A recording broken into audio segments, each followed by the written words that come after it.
पालघर जिल्ह्यात लोकसभेत कडेकोट बंदोबस्तात शांततेच्या वातावरणात मतदान प्रक्रिया पार पडली आहे।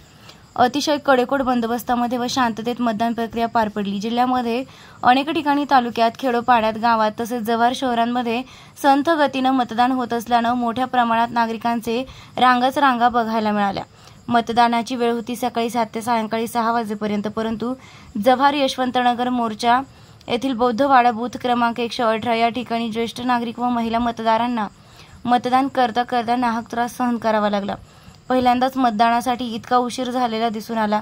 राज्यात तसेच जिल्ह्यांमध्ये एवढ्या संथ गतीने मतदान का होत होतं याची आता चर्चा मोठ्या प्रमाणात सगळीकडे होत आहे। दरम्यान पालघर लोकसभेतील उमेदवारांचे नशीब आता पेटीत बंद झाले आहे। तसेच महायुतीचे उमेदवार हेमंत सवराय, त्याचबरोबर बहुजन विकास आघाडीचे राजेश पाटील या 3 उमेदवारांमध्ये तिरंगी लढत पाहायला मिळाली।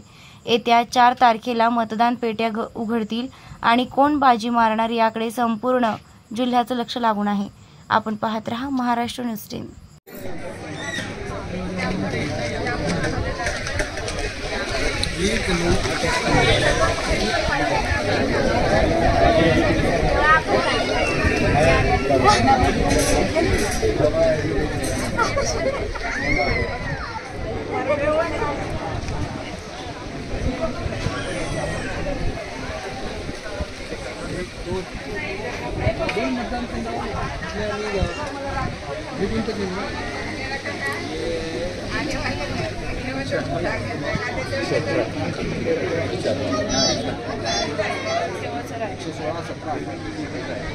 आज आम्ही जव्हार येथील सर्व युवकांनी भारतीय लोकशाहीच्या सर्व मोठ्या उत्सवात मतदान केलेले आहे आणि आम्ही सर्व आमच्या युवक पिढीला आवाहन करू की सर्वांनी त्यांचा मतदानाचा हक्क बजवावा व आपला देश जो नेता आपल्या देशाला चांगल्या स्थितीत भविष्यात स्थान निर्माण करेल त्याच्या मागे राहावे।